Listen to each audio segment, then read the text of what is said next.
Hi friends. எதுக்கு இந்த one வாய்ஸ்னா, இன்றைக்கி எல்லோரும் சொல்கிறீங்க நான் வீடியோ போடுறதுனால ரொம்ப ஹாப்பியாக இருக்கேன் அப்படின்னு சொல்கிறீங்க.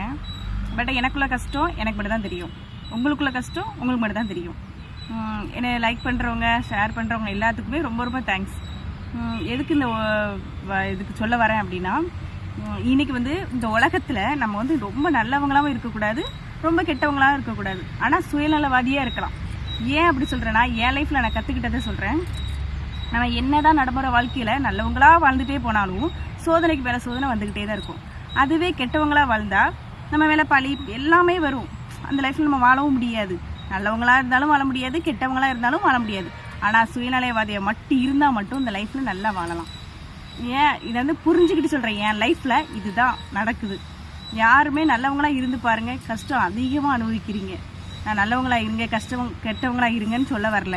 எல்லார் வாழ்க்கையிலையுமே ஒரு திருப்பம் இருக்குது. அந்த திருப்பத்தில் ஒன்று தான் இந்த மாதிரி சூழ்நிலை நடைமுறை. தெரிஞ்சு நல்லா வாழ பாருங்கள். யாருக்காகவும் உங்களை நீங்கள் மாற்றிக்கிறாதீங்க. இன்னைக்கு ஒன்று கொடுக்கீங்க, யாருக்காட்டும் ஒன்று கொடுக்கீங்கன்னா கொடுக்குற வரைக்கும் மட்டும்தான் நீங்கள் நல்லவங்க.